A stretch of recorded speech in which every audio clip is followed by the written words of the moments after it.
Boa noite, pessoal. Vocês estão me ouvindo bem? Estão me enxergando?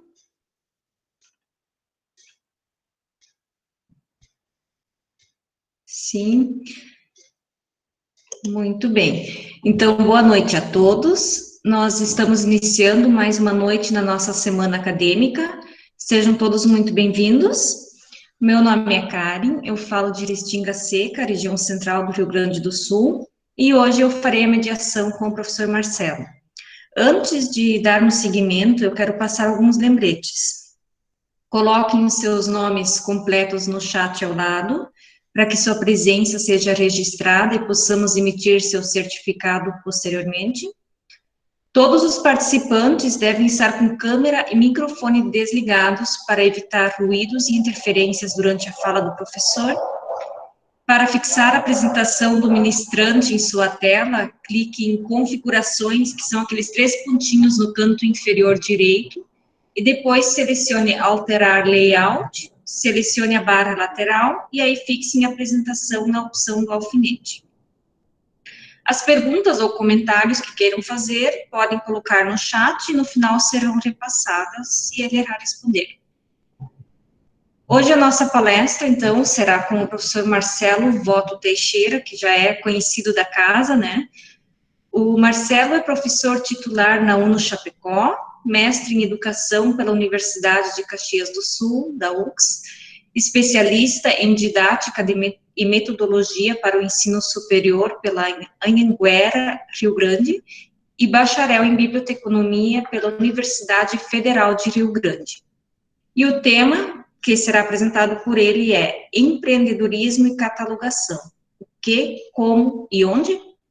Seja bem-vindo, professor, e agora é tudo contigo.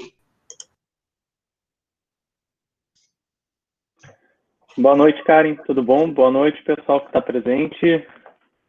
Obrigado pelo convite. Tudo prazer. Bem. Eu vou compartilhar, abrir a minha câmera aqui também. Opa, tá. Perfeito, aí estou aparecendo. Eu fico com certo receio de fazer perguntas do tipo, estão me ouvindo ou estou aparecendo, porque daí surgem várias respostas ao mesmo tempo, né? Eu vou falando, se deixarem de me ouvir ou me ver em algum momento, daí o pessoal grita aí nos comentários, daí eu vou estar percebendo, tá? Certo, mas agradeço, estamos ouvindo bem, tá? Ah, que bom, bom. Agradeço bastante o convite, é uma honra estar conversando com vocês, tenho um grande carinho pela instituição, pela Universidade de Caxias do Sul, e em especial pelo curso de biblioteconomia, que vocês sabem que eu estive junto com outros colegas na criação do curso. Então, para mim é um grande prazer hoje estar conversando com vocês aqui e extrema satisfação ver como o diretório acadêmico da biblioteconomia ganhou corpo ao longo desses anos. É um trabalho que, quando eu estive à frente da coordenação do curso, a gente batalhou bastante com os alunos na época para que se tivesse, sabe? Daí foi aberto o primeiro grupo, a primeira semana, e ver que organicamente isso se desenvolveu, né? E hoje ver juntamente com a professora Suzana, a qual também agradeço o convite, parabenizo pelo trabalho que ela vem desenvolvendo. Agradeço. Para mim, eu fico extremamente feliz. Primeiro pelo convite. Opa, oi pessoal que está com a câmera ligada, tudo bom? Estou vendo vocês aqui também. Sejam bem-vindos. E eu fico muito feliz, então, com o convite, tá? Bem, pessoal, eu preparei alguns slides que eu vou compartilhar com vocês aqui também, tá? Para que a gente possa conversar um pouquinho sobre a temática, então, que eu sugeri para tratar na semana acadêmica, que tem como uma base teórica, uma temática, né, melhor dizendo, o empreendedorismo. Deixa eu me compartilhar aqui a minha tela. É esta daqui. Isso. Deixa eu ocultar isso. Então, pessoal, a bem dizer, e eu preparei alguns slides, eu acredito, mas eu sempre erro essas previsões, de que eu vá ocupar algo em torno de 1 hora de fala, tá? Mas eu confesso a vocês que eu tenho um defeito, que ao longo dos anos a gente passa a se conhecer melhor, e um deles eu sou um pouco chavista, eu falo bastante e vou me empolgando, e principalmente quando o assunto é algo que eu adoro, que é a catalogação. Então, pode correr o risco de passar um pouquinho, mas eu garanto a vocês que eu vou me centrar dentro de um tempo ali previsto de 1 hora, 1 hora e 15 minutos, tá? E a bem dizer, para mim, é uma apresentação extremamente nova. Eu já atuo enquanto bibliotecário há 12 anos, formado já, mas é a primeira vez que eu vou abordar a catalogação sobre uma outra viés que não sequer circunda a representação descritiva, né, regras de catalogação ou metadados, e sim empreendedorismo. A Karen, quando fez o contato comigo, inicialmente, me deu muita liberdade, fico muito feliz assim de que, professor, você pode escolher, né, a temática, o tema central é empreendedorismo e que você quiser tratar. E eu tenho uma analogia que é você chuta a bola na frente e depois sai correndo para buscar e ver se alcança, né? E eu, no dia, fui dar o título, então vamos lá, empreendedorismo e catalogação. E depois, quando eu sentei ao longo dos dias para preparar essa apresentação, eu vi, meu Deus, eu joguei a bola lá na frente, agora eu vou ter que estudar o que é empreendedorismo para poder estar conversando com vocês e tentar achar as intersecções que nós temos entre a catalogação e o empreendedorismo. Eu acredito que, de alguma forma, eu tenho conseguido amarrar isso durante essa fala que eu preparei para fazer aqui com vocês, tá? Pois bem, de início, eu agradeço a apresentação, Karen. Realmente, eu acho educado a gente se apresentar um pouquinho antes. É um rito acadêmico, digamos assim, né? Então, meu nome é Marcelo Voto Teixeira, sou bibliotecário, tenho uma especialização em didática e metodologia para o ensino superior e um mestrado em educação, mestrado este cursado na UX, na Universidade de Caxias do Sul. Atuo hoje como professor titular no curso de Biblioteconomia da UNO Chapecó, é a universidade da região do Oeste catarinense. O nome da universidade é a Universidade Comunitária da Região de Chapecó, UNO Chapecó. Eu comecei a minha carreira profissional como estagiário na Universidade de Caxias do Sul em 2008, para fazer o estágio curricular. Eu sou formado pela FURG, no interior do Rio Grande do Sul, penúltima cidade, próximo ao Chuí. Hoje eu estou falando da cidade de Porto Alegre. E eu comecei em 2008 como estagiário, então como estágio curricular. Trabalhei na UX quase 7 anos, e ao término dessa jornada na UX, eu estava como coordenador técnico do sistema de bibliotecas. Na época, não sei se hoje ainda são 12 bibliotecas, e também como coordenador e professor do curso de Biblioteconomia EAD. Então, foi uma jornada até de curto tempo, 6 anos e meio, mas que foi bastante relevante e bastante intensa, essa palavra que eu queria dizer, né? Onde conseguimos empreender em várias frentes, tanto dentro da biblioteca, como, inclusive, um curso de biblioteconomia. Dentro da minha trajetória, dentro da biblioteca da UX, eu atuei no processo técnico também, cheguei a ser o responsável pelo processo técnico também da Biblioteca Central, do sistema de bibliotecas, mas na Biblioteca Central. E nesse período, eu estudava, isso estou falando para vocês, eu ainda nem era o responsável pelo processo técnico, mas em 2010 um novo código de catalogação chamado RDA, e fazendo estudos junto com outros colegas, passado algum tempo já, aí sim como responsável pelo processo técnico, nós implementamos o RDA, o novo código de catalogação, no controle de autoridades do catálogo da biblioteca da UX, o que deu uma grande repercussão nacional, porque foi a primeira, com certeza sabemos que foi a primeira biblioteca no Brasil a começar a trabalhar com RDA, e isso é um legado que a biblioteca da UX vai levar para o resto da sua história. História essa que completou 50 anos este ano, foi recente, foi este mês ainda, e parabenizo a todos os profissionais da universidade por isso. E isso me levou também a um cenário nacional a divulgar tanto o trabalho da Universidade de Caxias do Sul, como também estudos que eu estava fazendo sobre o RDA e sobre a catalogação em si. Então, ao longo destes anos, eu tenho feito algumas palestras também, tratado sobre esse tema, catalogação, pelo Brasil. Fico muito feliz quanto a isso, e as tecnologias digitais estão nos oportunizando conversar hoje com o Brasil todo, e já apresentei trabalhos também no México sobre o RDA no Brasil.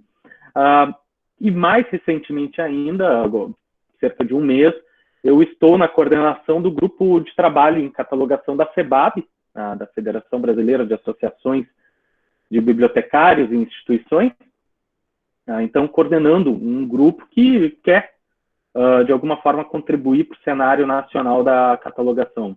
Então, só um pouquinho de mim, um pouco da minha trajetória acadêmica, né? Infelizmente, né, o rito acadêmico não permite colocar aqui, não seria adequado, mas eu gostaria de falar também que fora essa trajetória acadêmica, eu também tenho o título, né, de vencedor da edição de 2014 do Campeonato de Chopemetro da cidade de Feliz, e também tenho um curso de barista básico de 8 horas, tá? Então, são também 2 títulos que eu carrego, mas não são tão acadêmicos assim para colocar numa apresentação. Mas café e cerveja eu entendo também, pessoal. Mas, feito então essa bela propaganda aqui, vamos começar a falar propriamente dito da apresentação. Empreendedorismo e catalogação. O que, como e onde. Então, como falei para vocês antes, quando eu lancei esse título, e isso foi num período, passado algumas semanas, quando eu botei a bunda na cadeira e disse, vamos agora começar a preparar essa apresentação, eu vi, meu Deus, onde eu joguei essa bola? Eu joguei a bola lá no mato e agora vou ter que buscar. E principalmente quando eu botei o que, como e onde, eu prometi que eu iria tratar temas específicos ainda de um outro tema maior, ao qual eu fiquei, nossa, como eu vou relacionar tudo isso? E confesso a vocês que depois de tudo pronto, eu percebi que o título não está certo. Porque o título deveria ser empreendedorismo e catalogação, o que, onde, como. Porque a ordem lógica que eu vou trabalhar com vocês é realmente o que é empreendedorismo e catalogação, o que é a intersecção entre elas, onde elas ocorrem dentro da catalogação, e depois, no final, sim, eu vou dar alguns exemplos de como estão ocorrendo empreendedorismos na área específica da catalogação. Tá? Então, a estrutura da nossa apresentação hoje vai ser muito mais o que, onde, com um panorama teórico, e o como isso está ocorrendo a partir de um panorama um pouquinho mais prático. Tá? Então, de certa forma, quando eu comecei a preparar essa apresentação, eu entendi, então, que eu tinha aqui 2 estruturas teóricas.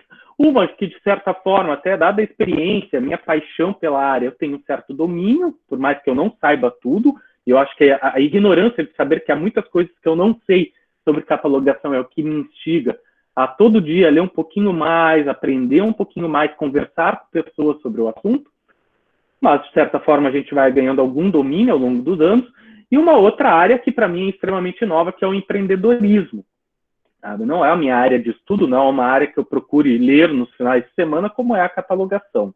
E mais ainda, eu quero, nesse momento, é tentar entender como essas 2 áreas podem se encontrar, como empreendedorismo e catalogação podem se relacionar. A intersecção entre essas 2 grandes áreas de estudo é o que a gente vai querer conversar um pouquinho na apresentação de hoje. E, obviamente, isso a partir de uma percepção minha. Então, parafraseando Humberto Eco no livro Uma História da Leitura, onde ele inicia dizendo que a história da leitura são várias. Então, o que ele está apresentando naquele livro é uma história. Talvez o que eu apresente aqui é uma história da relação do empreendedorismo com a catalogação. Podem haver outras, mas... pessoal, desculpa, tem alguém com áudio ligado e realmente daí vaza bastante. Obrigado. Então, quando a gente se dispõe a olhar o empreendedorismo e a catalogação, eu preparei aqui breves considerações sobre empreendedorismo, pelo menos para a gente poder ter uma base sobre isso, e para aqueles que já têm essa base, ok, mas para que também possam saber quais são as minhas bases sobre empreendedorismo. Porque, sim, eu tive que aprender sobre isso, ler sobre empreendedorismo, para daí poder ver quais seriam as intersecções com a catalogação. O que eu posso dizer para vocês, que grande parte do que eu estou trazendo sobre empreendedorismo, eu estou usando como fonte este artigo de um economista chamado Sérgio Dias, que ele é pós-graduado em gerência de projetos e especialização em administração de empresas. E há um site, administradores.com.br. Então, o que eu vou trazer para vocês as percepções sobre empreendedorismo agora é desta fonte aqui. Também adianto para vocês que no final da apresentação eu estou deixando o link de todas as referências de materiais que eu consultei para essa apresentação, tá? E as imagens utilizadas também. Pois bem, o Sérgio Dias, ele apresenta sobre empreendedorismo nesse artigo alguns tópicos, e eu separei aqui para vocês algumas questões que ele trata e que eu gostaria de conversar com vocês um pouquinho. A primeira delas, e não sendo aqueles pedantes que traz a etimologia da palavra, não nesse sentido, mas como ele trouxe a origem da palavra empreendedor e de que ela tem origem da palavra francesa, e eu tenho um certo receio de falar se é entrepreneur, mas não vou arriscar muito, e assim já gastei todo o meu francês aqui, mas um ponto muito importante que o Sérgio Dias traz é que o termo empreendedor, que se origina da palavra francesa, tem sido geralmente traduzido para o português de uma forma errada como empresário, sabe? Porque sim, está havendo para ele, para o Sérgio Dias, uma confusão entre o que é empreender e o que é ser empresário. Ele até apresenta o ponto de que empreender é mais do que ser um empresário. Empreendedor é aquele indivíduo que sabe identificar as oportunidades que aparecem e consegue transformá-las em um negócio lucrativo. E isso é um ponto que também, desde pequeno, nos ensina o empreendedor, o que é a imagem do empreendedor, até mesmo agora, durante a minha fala, qual é a imagem mental que vocês formam quando a gente fala empreendedor? Normalmente é um empresário, é quem tem um negócio próprio, é quem é o dono de uma empresa. E é errado ter essa percepção, tanto pelo texto do Sérgio Dias, mas quanto a percepção que eu tive dos materiais que eu li. Porque empreender é diferente de ser empresário. Obviamente que um empresário necessita empreender, mas um funcionário, como eu sou na UNO Chapecó, como vocês aqui que fazem estágio ou atuam já profissionalmente nas suas empresas, vocês podem empreender dentro da empresa para poder tornar o negócio lucrativo. E aqui é um ponto muito importante sobre o que é lucrativo. Quando eu li isso o Sérgio Dias não traz, ele apenas menciona transformá-las no negócio lucrativo, eu fiquei pensando sobre isso, mas lucrativo nem sempre é dinheiro, a gente não pode remeter a lucro a dinheiro. Então eu trouxe para vocês aqui, e tirado do Google mesmo, né, um significado da palavra lucrativo. Lucrativo pode ter uma percepção voltada, que proporciona lucro, vantagem, vantajoso, rentável, ou a segunda definição, que eu acho que para a nossa fala de hoje se encaixa melhor, que é de que se tira proveito, que é fruitivo, interessante, é útil. Ou seja, empreender é tornar o negócio que você faz parte, sabe? Isso pode ser a biblioteca em que você atua, mais interessante, mais útil. Então, vejam, como empreender não é tornar algo financeiramente mais rentável, mas é sim torná-lo algo melhor. Seguindo ainda pelas linhas que o Sérgio Dias nos traz, empreendedor é, portanto, um indivíduo que reúne as características de gestor eficaz e inovador sistemático. Isso é um ponto muito interessante que a gente traz até mesmo para a área da catalogação, e para aqueles que já atuam com catalogação e estão assistindo essa palestra hoje vão entender, um catalogador ele é, de origem, um ser sistemático. Há sistematização em todo o fluxo de trabalho da catalogação. É difícil você entrar numa área, e aí seja a nomenclatura, a denominação que a sua biblioteca dê, processo técnico, processamento técnico, a área de tratamento da informação, mas é muito difícil você entrar nessas áreas e ser um ambiente desorganizado.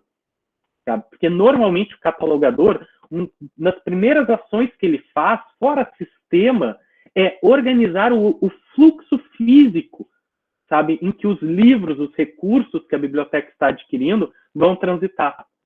Então, o catalogador por só ele já é um agente sistemático. E quando ele consegue perceber que ele pode agir na gestão de forma eficaz, ou seja, fazendo o que deve ser feito, ele consegue inovar e sempre seguindo a sua linha sistemática. Então, um ponto bem importante que vem ao encontro da prática da catalogação. O Sérgio Dias ainda menciona que um empreendedor vai estabelecer metas, iniciar projetos, controlar resultados, ou seja, ele vai fazer planejamento.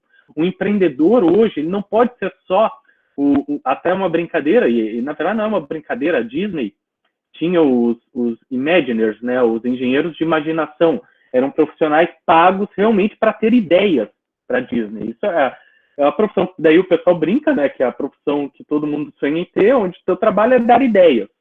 E, obviamente, que nós sabemos que nas organizações isso não é possível. Você não pode simplesmente dizer, eu tenho ideias, aqui estão as ideias. Você tem, se você se propõe a inovar, se você se propõe, vamos falar sobre inovação em seguida, mas se você se propõe a empreender, é obviamente que você tem que estar preparado para estar na ponta do processo, sabe? estabelecendo metas para que aquele empreendimento ocorra, iniciando os projetos que aquele empreendimento exige, controlando os resultados para verificar se realmente o objetivo para que aquele empreendimento ocorra estejam sendo alcançados. Ou seja, quem deseja empreender tem que estar disposto a planejar.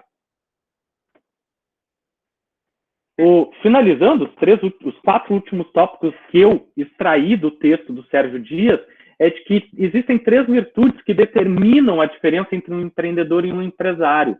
E são elas: atitude, planejamento e inovação. Ou seja, um empresário ele pode ter a boa vontade, ele pode ter o conhecimento técnico, mas não necessariamente ele tem atitude, planejamento e inovação, porque dependendo do teu capital de investimento, ou seja, o quanto de dinheiro você tem para colocar em um negócio, você pode pagar excelentes profissionais que farão isso para você.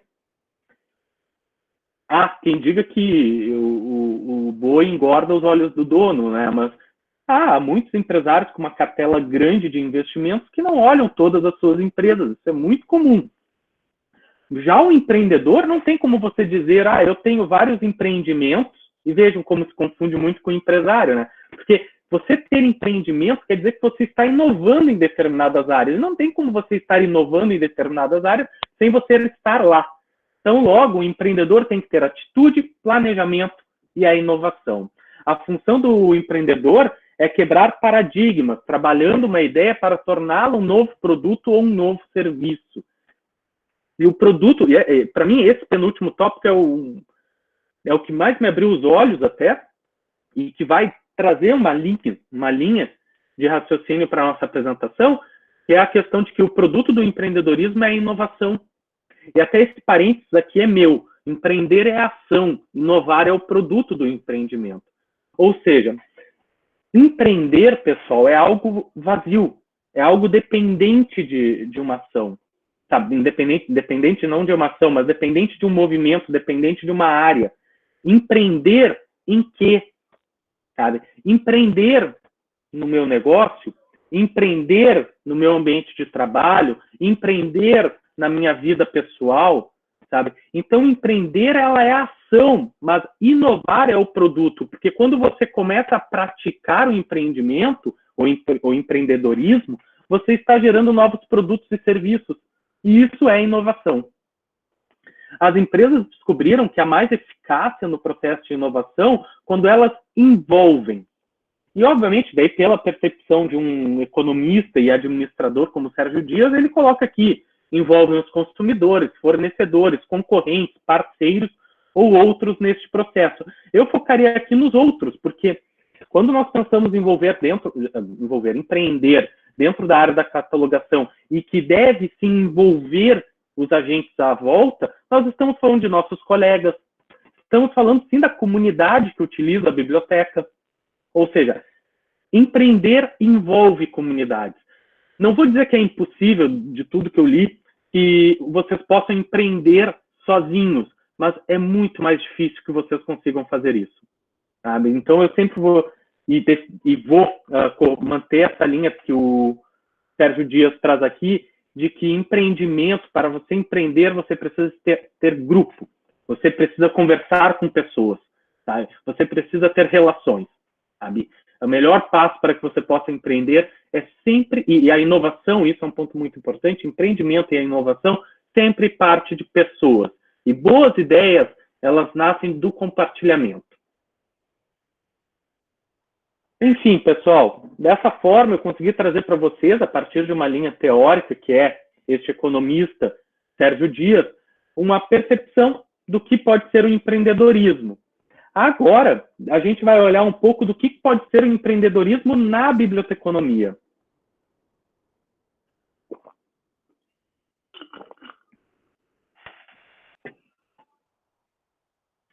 O empreendedorismo na biblioteconomia, pessoal, quando eu comecei a preparar essa parte, eu comecei a pensar, nossa senhora, como que eu vou tratar sobre empreendedorismo na biblioteconomia? Algo tão amplo, eu vou trazer alguns casos para refletir, eu vou trazer os potenciais de aplicação do empreendedorismo dentro da biblioteconomia, mas lembrando, biblioteconomia é diferente de biblioteca, tá? Biblioteconomia é um aspecto muito maior, é uma ciência. ou uma área de uma ciência. Então eu pensei, olha, o melhor exemplo que eu posso dar, concreto, é mostrar que o empreendedorismo, e lembrando, o empreendedorismo enquanto ação e a inovação enquanto produto, é de que o empreendedorismo ele pode estar em todas as áreas da biblioteconomia. Para tentar concretizar isso que eu estou falando, eu peguei, por exemplo, aqui, a representação gráfica do perfil de formação do curso de bacharelado de biblioteconomia da própria UFS, com a sua grade curricular e as disciplinas ofertadas. Pessoal, nós podemos pensar em empreendimento em praticamente todas as áreas aqui.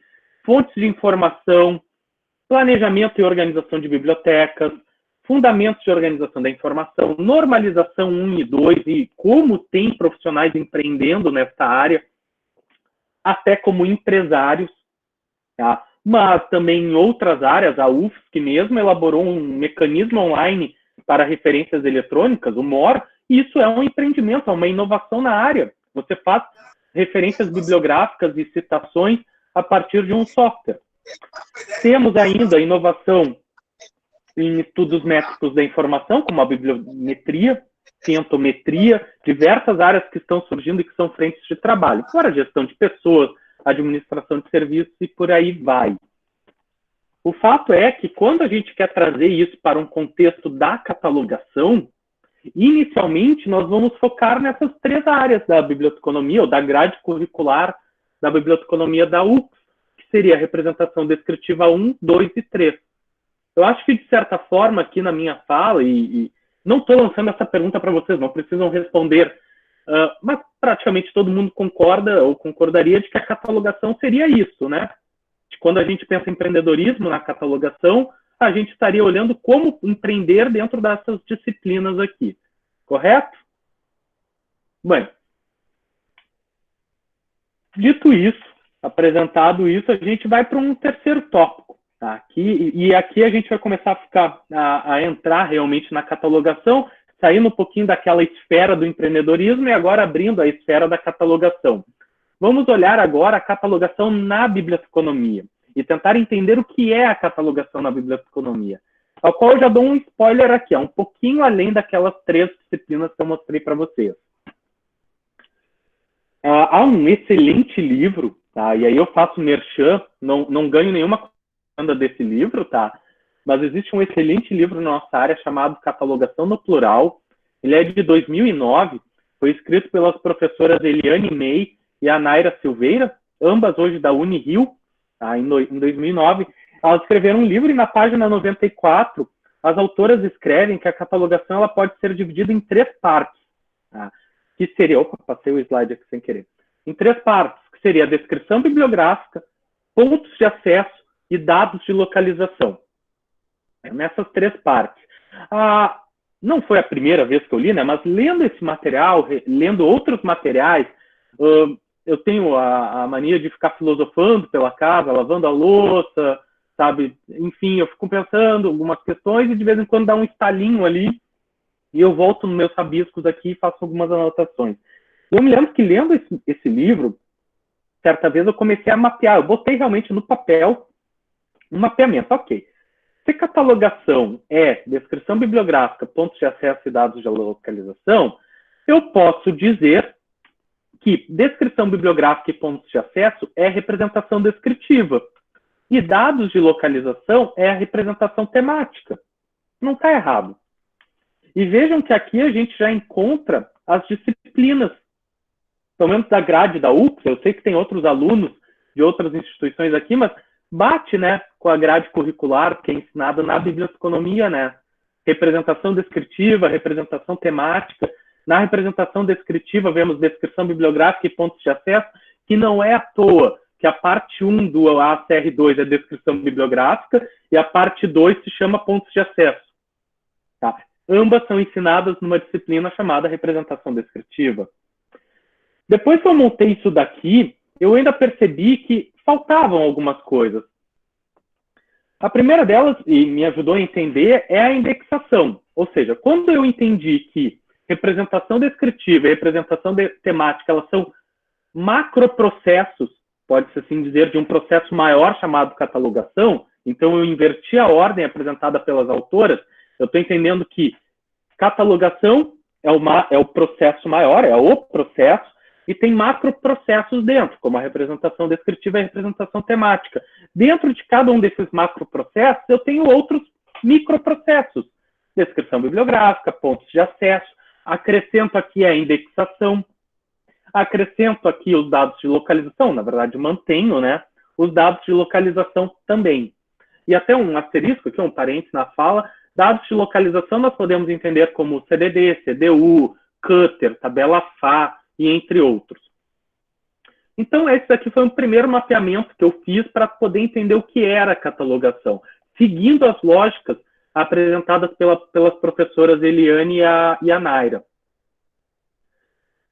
Contudo, eu comecei a fazer algumas modificações que foram além do que estava no livro. Tá? E daí já é percepção do Marcelo pura. Tá? Dou o tapa-cara aqui. Caso discordem, fiquem totalmente à vontade. E caso eu esteja errado, por favor, me ajudem. Mas eu comecei a fazer, daí já fui além do que estava no conteúdo, de que, ok, vou inverter novamente, vou olhar os microprocessos. E vou separá-los agora. Então vejam que eu fiz uma mudança aqui, onde a indexação foi desmembrada dos dados de localização, porque, a bem dizer, eu comecei a entender a indexação como um processo, um microprocesso, de um macroprocesso diferente, que são as linguagens documentárias. Então vejam que aqui, e bate até com a grade curricular da UFS e de vários outros cursos, que nós temos aqui a área da representação descritiva, a área da representação temática e a área das linguagens documentárias, todas elas vinculadas à catalogação. Então, logo, pensar em catalogação não é só pensar em representação descritiva, é pensar também na representação temática e nas linguagens documentárias. E aí eu tomei a liberdade de ir mais além ainda, de que não, catalogação ela vai além, não é somente, que já seria muito, representação descritiva, temática e linguagens documentárias. Catalogação passa sim, ou pelo menos tem pertencimento no desenvolvimento de coleções e na tecnologia da informação. Então, logo, pessoal, o que eu trago hoje para vocês na minha percepção, e que se a gente tiver que entender a catalogação na biblioteconomia, é de que catalogação ela é um processo, tá, que tem dentro do seu interior, digamos assim, tá, que tem em seu interior 5 macroprocessos, tá, que são as disciplinas, por assim dizer, de ensino da catalogação. Está aqui tecnologia da informação, e mais para frente eu vou tratar sobre cada uma delas, daí vocês vão entender a minha linha teórica, mas tecnologia da informação que nos ensina sistemas de recuperação da informação. E, ora, sistemas de recuperação da informação, podemos falar aqui catálogos. Catálogos nada mais são, e isso vem uma linha teórica da professora Naira e da professora Eliane May, catálogos são produto da catalogação. Catálogo só existe a saída dos dados, a exibição dos registros num catálogo, porque um catalogador registrou os dados. Então, meu filho, se o catálogo não é um produto do trabalho do catalogador, aí eu já não estou realmente entendendo muito. Então, sim, o estudo de sistemas de recuperação da informação, saúde, pessoal, um sistema de recuperação da informação, ele é um estudo pertencente à catalogação, não tem como estar desassociado.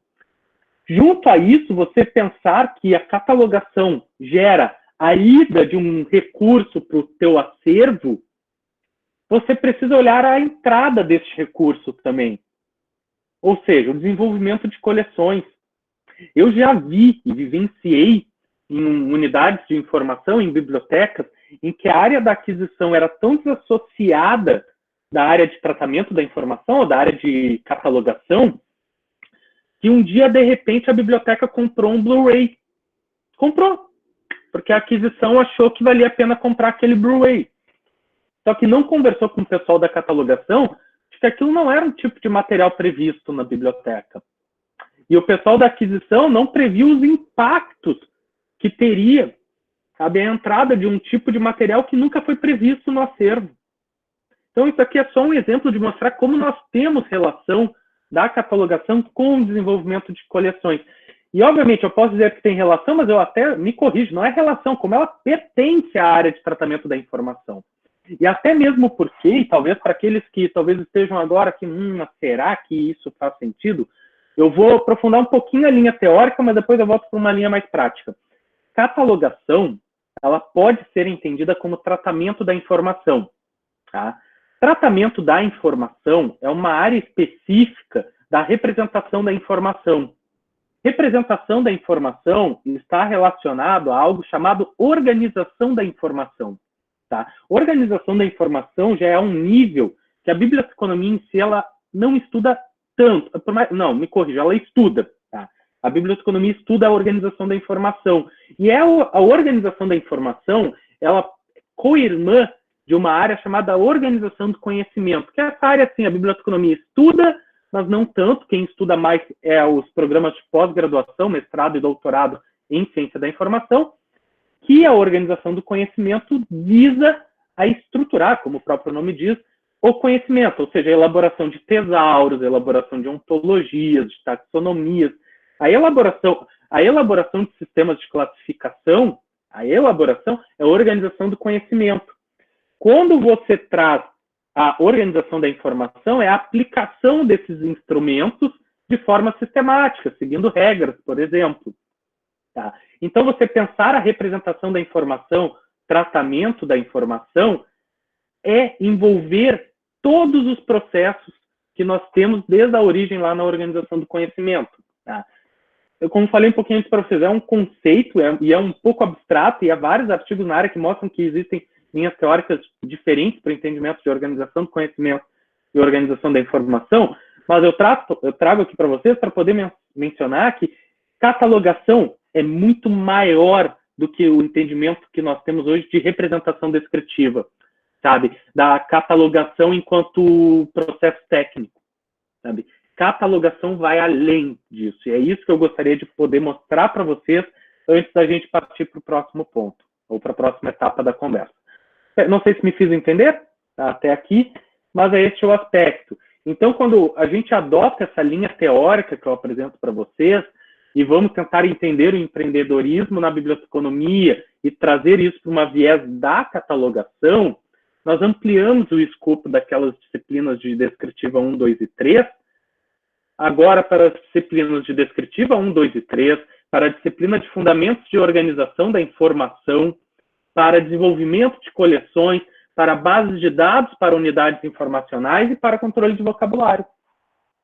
Sabe? Vejam, linguagens documentárias, classificação CDD e CDU, sabe? Sistemas de recuperação da informação. Quer dizer que quem ministra base de dados para unidades de informação tem que saber representação descritiva? Não necessariamente. Não necessariamente. Ele tem que entender as linhas teóricas que transitam entre elas. É isso que eu quero dizer. Um catalogador ele não é unicamente o responsável pela entrada de dados, pelo cumprimento de regras. Sabe? Um catalogador é um agente que atua em vários outros campos. Hoje nós temos catalogadores, e é muito comum nos Estados Unidos, o tratamento que é o bibliotecário de metadados. Eles chamam catalogador, quando é para registrar dados, mas também eles chamam muito bibliotecário de metadados. Tá? Porque já se entende que o catalogador hoje não é mais apenas o profissional que faz a entrada de dados. Ele trata dados que tem pela biblioteca. Ele trabalha na organização da informação dentro de uma unidade. Então, é um ponto muito importante. Eu espero que a minha fala aqui, até aqui, melhor dizendo, tenha conseguido mostrar para vocês que nós temos que entender a catalogação em um espectro um pouquinho maior do que a simples, fazendo aspas, espero que estejam me vendo, fazendo aspas, mas do que a simples entrada de dados, registros de dados num catálogo. Tá? Quem pensa ou quem tem a ideia, como já vivenciei também profissionalmente, colegas que dizem, mas o pessoal da catalogação passa o dia com a bunda na cadeira. Infelizmente, existem catalogadores que fazem isso, passam um dia com a bunda na cadeira. Mas um bom catalogador, ele vai ao seu acervo, ele vai ver como está a organização física do seu acervo, ele vai tentar entender qual é a experiência do usuário dele em descobrir registros no seu catálogo. Ele vai tentar entender como está a visualização dos registros no catálogo, como está a disposição física dos recursos na sua biblioteca, como é a experiência do usuário em descobrir um livro, ir até o acervo e buscar o livro no acervo. sabe? Isso é trabalho de um catalogador, sabe? Então, pessoal, realmente, aqueles profissionais que falam muitas vezes, porque o pessoal dos catalogadores passa um dia aí com a bunda na cadeira, se os seus catalogadores fazem isso, é porque eles não são bons catalogadores, apenas isso. São catalogadores, mas precisam ampliar a percepção deles do que pode contribuir o jogador dentro de uma biblioteca. Então, esse é o ponto que eu espero poder contribuir com vocês, principalmente os alunos, que se um dia vierem a trabalhar com catalogação, sim, vocês são responsáveis pela entrada dos dados, mas vocês são responsáveis pela saída dos dados, pela disposição do acervo, pela organização desse acervo, tá? Pela informação que é recuperada e que deixa de ser recuperada também no catálogo, pela experiência do usuário em usar esse acervo. Eu me lembro que no caso da biblioteca da UFRGS, se tinha uma grande preocupação, e isso vinha do antigo coordenador, o Marcos Ibner, né, o coordenador antes da Michele Batista. O Marcos batia muito na tecla de que nós tínhamos que trocar as etiquetas dos livros que estavam muito velhas. E o Marcos falava, e uma vez ele me mostrou, de que quando você troca a etiqueta de um livro e bota uma etiqueta nova, o livro é emprestado mais vezes, sabe? E às vezes a gente verificava que livros tinham 5 exemplares, e aquele livro, 4 com etiquetas novas e um com uma etiqueta bem velha. Aquele livro com a etiqueta velha não era emprestado, porque o aluno ia lá e buscava o livro com a etiqueta nova. Sabe, pessoal? Isso é um detalhe, tá? Isso representa 1% do que é o trabalho de um catalogador, mas compete ao catalogador estar olhando isso, sabe? E aí sim, ele vai ter que prover mecanismos de trocar etiqueta sem danificar tanto o livro, e estabelecer uma rotina para a equipe poder fazer esse trabalho, sabe? Mas é realmente ter esse cuidado, esse carinho com o seu trabalho. Então, primeiro ponto, e já para a gente avançar agora para o empreendedorismo na catalogação, é o entendimento de que catalogação é muito maior do que a simples entrada de dados, do que a simples representação descritiva. Tranquilo até aqui, pessoal? Não preciso me responder. Tudo bem? Eu não estou enxergando a tela, eu estou enxergando a minha apresentação, tá? Mas podem ir encaminhando dúvidas, questionamentos, comentários, críticas, tá? Que depois a gente pode discutir.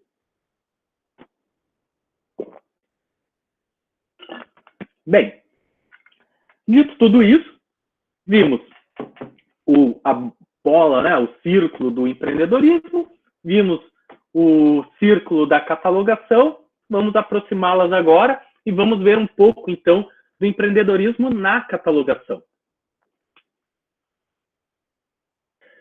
Bem, só para minha defesa e até para montar uma linha de raciocínio durante essa minha fala, eu vou trabalhar o empreendedorismo na catalogação a partir dessas 5 macro-áreas, digamos assim, da catalogação ou do tratamento da informação, tá?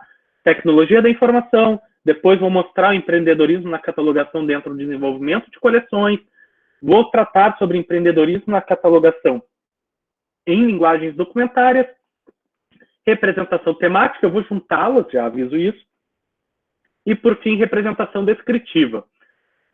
Um ponto também importante, pessoal, de falar aqui, que daí quando eu falei para minha defesa, é de que eu vou trazer algumas percepções, alguns pontos. Certamente eu vou estar deixando alguns outros de fora, que talvez não me veio à mente durante a elaboração dessa palestra, tá? Da elaboração dessa apresentação. Então, sim, pode ter aspectos que eu estou deixando de fora por desconhecimento, por esquecimento, ou até por ideologias, enfim. Acredito que não, porque eu tentei ser o mais isento possível, tá? Mas pode ocorrer. Mas vou trabalhar nesse espectro. Para você saber em qual das áreas que eu estou, olha, da fala, eu vou estar seguindo as cores, tá? Então, tecnologia da informação que está laranja, vai ficar laranja aqui em cima, tecnologia da informação. E ao longo da minha fala aqui, eu vou trazer alguns tópicos de possibilidades, tá, de empreendedorismo que envolvem a catalogação, certo? A primeira delas que eu trago, e para quem não conhece, recomendo que anotem e depois façam uma pesquisa em artigos, enfim, deem um Google, se for o caso, se chama sistema de descoberta. Tá? Já ouviram falar sobre? Não precisam me responder, tá? Se já ouviram, legal. Não, a minha biblioteca, eu já ouvi, mas a minha biblioteca não trabalha com isso ainda. Ok, tudo tem seu tempo e tudo tem seu preço também, infelizmente. Mas se você ainda não ouviu falar sobre isso e trabalha com catalogação, recomendo que dê uma olhada nesse tópico. Sistemas de descobertas, pessoal, podem ser entendidos de duas formas. O sistema de descoberta pode ser um sistema de inteligência artificial, isso num contexto da ciência da computação, da lógica e da matemática, ou ele pode também ser entendido como um sistema de pesquisa bibliográfica. Sistema de pesquisa bibliográfica, tá? Dentro do contexto da biblioteconomia ou da ciência da informação. Então, até na tela que eu peguei aqui do Google, quando a gente vai olhar um sistema de pesquisa bibliográfica, ele traz aqui. Então, sistema de descoberta, eu vou dar um zoom aqui na tela para vocês verem, mas um sistema de descoberta é um sistema de pesquisa bibliográfica baseada numa tecnologia de pesquisa, tá? E que ele parte do conceito de biblioteca 2.0, veja, não é nem tão atualizado, e que ele pode vir a substituir, ó, este ponto aqui é muito importante, ó, ele vai reinventar, ele vai substituir os catálogos das bibliotecas. Exatamente isso. Hoje, há estudos e empreendimentos, inovação, enquanto produto do empreendedorismo, há o futuro dos catálogos. Os catálogos serão substituídos. Tá? A forma como nós vemos os catálogos mudará.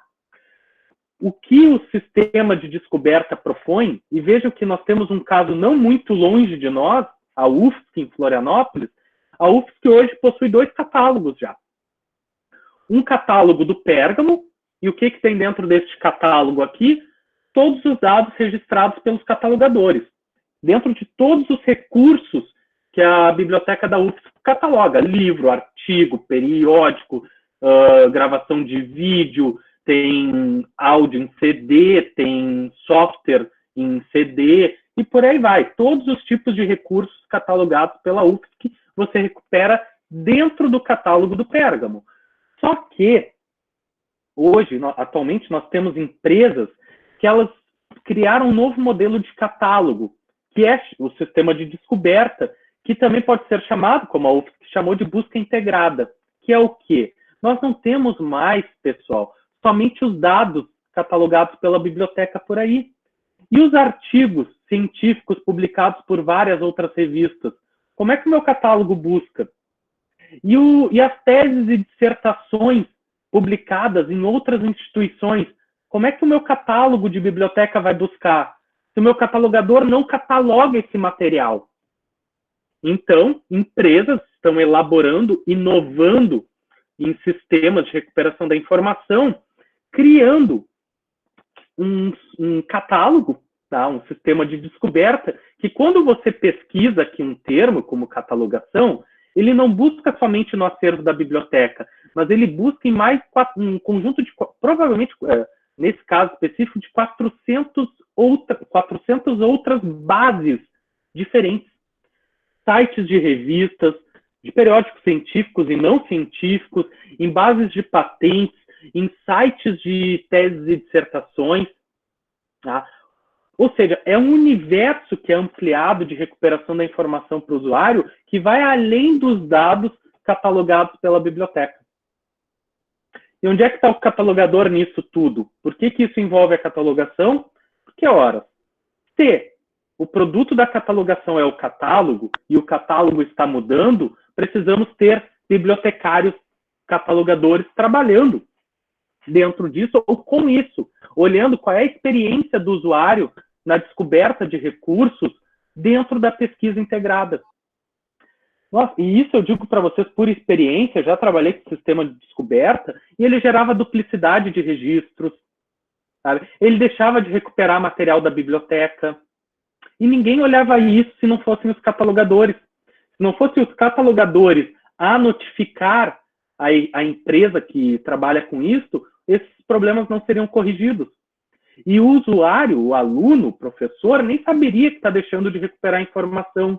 Ou mais, ele teria uma experiência negativa no uso do catálogo da biblioteca, porque, na boa, né, pessoal, o usuário da biblioteca ele não sabe diferenciar Ah, isso daqui é um sistema de descoberta. Não, isso daqui é o catálogo da biblioteca. Não, tudo é catálogo da biblioteca.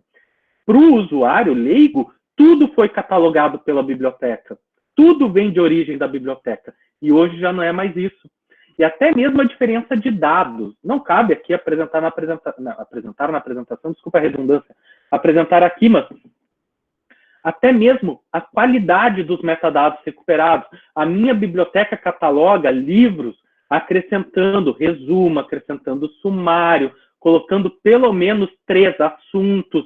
Ou seja, ela faz uma descrição com uma certa qualidade. Já os e-books que são recuperados, como não é catalogado pela minha biblioteca, ele vem de fontes externas, aquele dali nem local de publicação colocam. E aí, quando você tem o mesmo título impresso e online, com uma qualidade, ou com uma diferença de qualidade entre elas, absurda. Tá? E isso ocorre no uso de um sistema de recuperação, num sistema de descoberta. Tá? Então, ponto. E assim, o sistema é ótimo, tá? Eu sempre vou recomendar bibliotecas que usem, tá? Não quero que a minha fala fique negativa, mas a inovação depende do catalogador aqui, tá? Em atuar junto desses sistemas de descoberta. Eu falei que eu falaria algo em torno de 1 hora, eu já estou com 45 minutos e tenho bastante tópicos ainda para tratar, mas eu vou cumprir o meu prazo de 1 hora e 15, viu, pessoal? Dentro do empreendedorismo na catalogação voltada à tecnologia da informação, eu também destacaria aqui para vocês BibFrame. O MARC vai acabar, pessoal. Tá? Quem não atua com catalogação e talvez não entenda o que é MARC, tá? Eu acredito que quase todos os bibliotecários vão saber o que é, né? Mas quem atua com catalogação deve estar entendendo bem o que eu estou querendo dizer.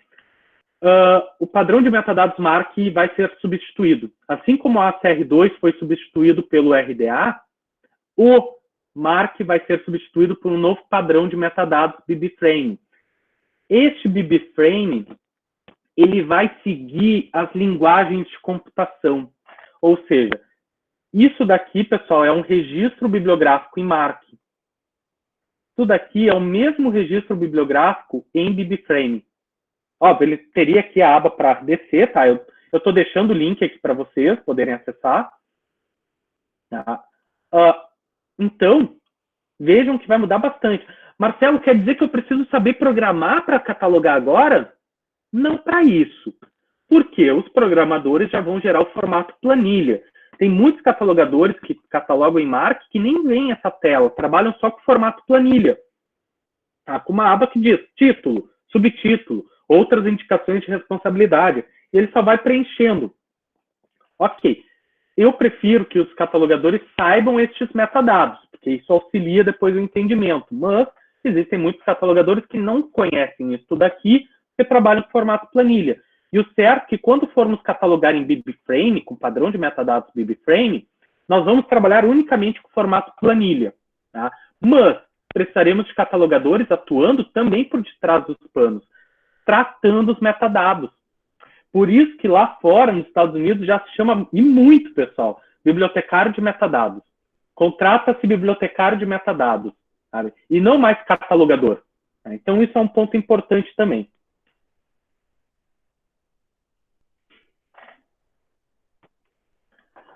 Um terceiro tópico que eu trago aqui para vocês sobre empreendedorismo na catalogação, inovação na catalogação, olhem para linked data, tá? Dados linkados. Isso vai mudar e revolucionar a estrutura dos catálogos de bibliotecas. Os nossos dados estarão linkados. De uma forma prática que eu posso trazer para vocês é de que um registro bibliográfico de um livro X da minha biblioteca, ele vai receber uma URL, ele não vai mais receber só ou somente este númerozinho de acervo, como a própria LC tem, o Pérgamo chama de K de acervo, o Sofia chama de registro, o Aleph chama de registro também, o Sofia que eu não me lembro o nome, como eles chamam, peço desculpa, agora não lembro o nome exato, mas a LC chama de identificador. Tá? Cada biblioteca, cada software de biblioteca gera para cada registro bibliográfico, ou registro de autoridade, um identificador. Só que esses registros também receberão URLs. Sim, ele poderá ser recuperado na web. Ele vai ter uma URL, cada registro. Mais ainda, tá? Cada metadado, cada dado catalogado pode receber também uma URL. Sim. Para que isso? Pense que várias bibliotecas no mundo, ou vamos pensar em duas bibliotecas, tá? Uma biblioteca aqui em Porto Alegre, a Biblioteca A, e uma outra biblioteca em Nova York, a Biblioteca B. Tá? Ambas as bibliotecas têm catalogado o mesmo livro. Tá?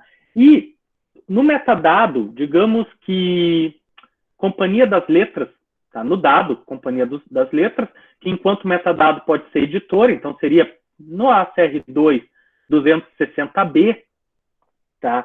Eles colocaram uma URL, um identificador, é uma URL. Essa URL vai identificar todas as bibliotecas, e essa URL vai pertencer à Companhia das Letras. Então não importa se aqui em Porto Alegre ou se lá em Nova York eu usei Companhia das Letras, vai ser a mesma URL. Se um dia Companhia das Letras sofrer uma atualização que precise alterar a forma de escrita de Companhia das Letras, basta uma biblioteca no mundo fazer a correção que todas as bibliotecas que utilizam essa URL atualizarão o dado. É isso, pessoal. Dados linkados vai permitir, primeiro, que os registros e os dados sejam recuperados na internet. Segundo, que os dados estejam linkados mundialmente. E não serão mais só os registros, serão os metadados específicos dos registros. Tá? Iniciativas hoje no Brasil, só existem iniciativas teóricas.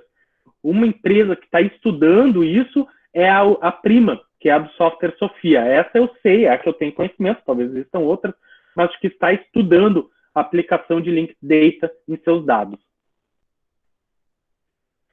Por fim, pessoal, nessa área de tecnologia da informação, o que eu trago para vocês aqui não é nenhum aspecto específico, mas sim uma apresentação de slides de uma bibliotecária norte-americana da Universidade de Flórida, a Ellison, tá? Em que ela apresentou em 2014, vejam que não é tão recente, tá? Mas ela fez uma apresentação chamada Cataloger 3.0,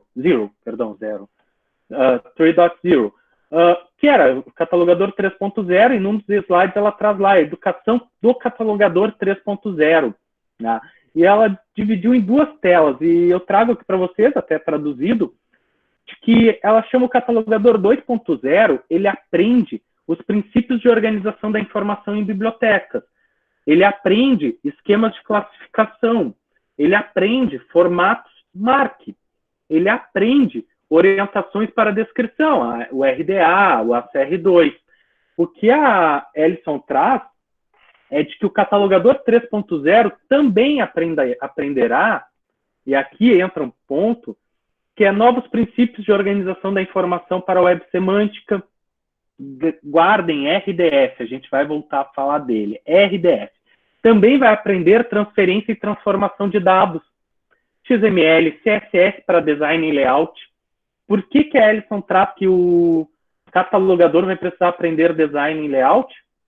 Sistemas de descobertas, catálogos. Alguém precisa atuar na experiência do usuário. E a gente vai voltar a falar também sobre isso mais para frente, tá? E transmissão de dados, como linguagem Python, tá? Que hoje está em voga.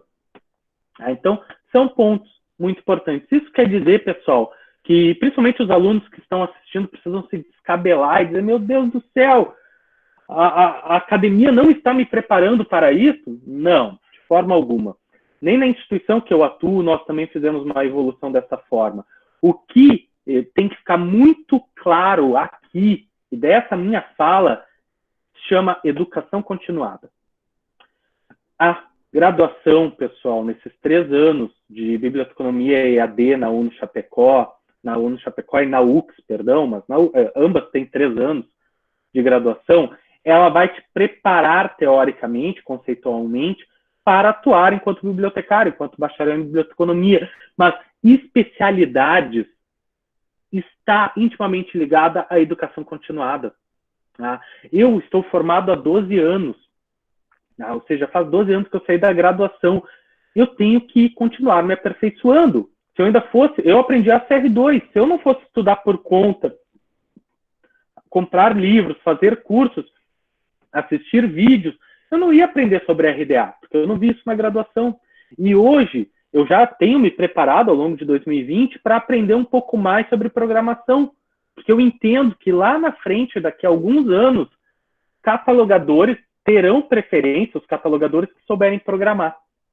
Tá? Então, inovem, empreendam em vocês também com educação continuada. Tá? E se vocês têm alguma paixão, sabe, ou disposição em trabalhar com catalogação, esse slide mostra bastante o direcionamento que vocês podem ter para o futuro. E, de novo, eu foco aqui o também aprenderá, tá? Porque tudo que está aqui tem que se aprender, é a base do tratamento da informação. Pessoal, estamos saindo de tecnologias da informação e adentrando em desenvolvimento de coleções, tá? Bem, quanto ao desenvolvimento de coleções, nós estamos tendo uma revolução absurda em todos os tipos de conteúdo que as bibliotecas possuem. O texto que era em livro impresso, hoje está no e-book, sabe? Ou seja, a minha biblioteca estava acostumada a comprar livros, principalmente se for biblioteca universitária, que tinha avaliação do Ministério da Educação para avaliar os cursos, e lá na documentação, né, que rege os instrumentos de avaliação do INEP, constavam que tinha que ser livro físico, né? Não mencionavam, não liberava e-books. Então, as bibliotecas, tanto para bibliografia básica quanto complementar, adquiriam livros físicos.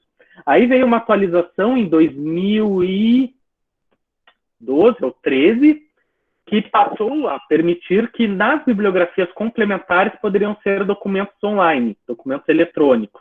Ou seja, os e-books passaram a entrar nos planos de ensino de bibliografias complementares. E em 2017, acho que essa eu tenho certeza, 2017, se eu não me engano, veio um novo instrumento, foi atualizado o instrumento do INEP, que passou a permitir documentos eletrônicos tanto na bibliografia básica quanto na bibliografia complementar. Ou seja, as universidades não precisam mais comprar livro físico para atender as avaliações, assim, os requisitos de avaliação do MEC. Sabe? Ou seja, as bibliotecas hoje podem ter somente livros eletrônicos. E isso dá um baque enorme no desenvolvimento de coleções e no tratamento dos dados. Obviamente que eu coloco aqui a imagem do Kindle, né, e um serviço até do Kindle Unlimited, no sentido de que está havendo uma revolução, pessoal, tá? Na leitura. Tá? Isso vai haver. Eu sei que muitos aqui, se a gente fosse fazer uma pesquisa, vai chegar muito próximo a 100%, de que eu prefiro ler o livro impresso do que o livro digital. Eu prefiro ler o livro impresso, sabe? De novo, não estou fazendo essa pergunta, tá? Mas se fizesse essa pergunta, sei que grande parte me diria que eu prefiro ler o livro impresso. Mas se eu lançasse a pergunta aqui, não precisam responder, tá? Mas e escrever, tu prefere escrever no computador ou escrever no papel? O que vocês me responderiam? O que vem à mente de vocês? No computador, né? Escrever no computador é bem mais rápido do que escrever na mão, né? Mas ler, eu prefiro ler no papel. Ou seja, eu escrevo no computador, imprimo para ler no papel. Por que isso, pessoal? Porque as práticas de escrita digital já estão bem assimiladas por nós. Sabe? As práticas de escrita, elas são boas para nós humanos.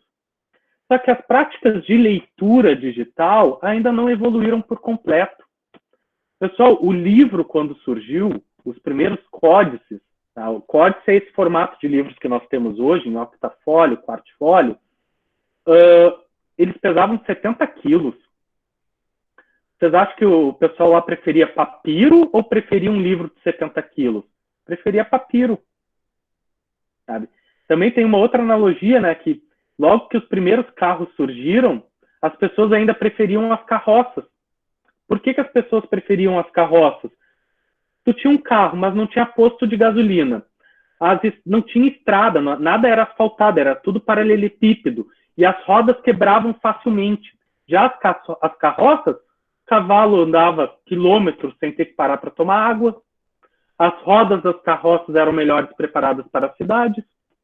Ou seja, tudo é um processo evolutivo. Os e-books estão evoluindo, né?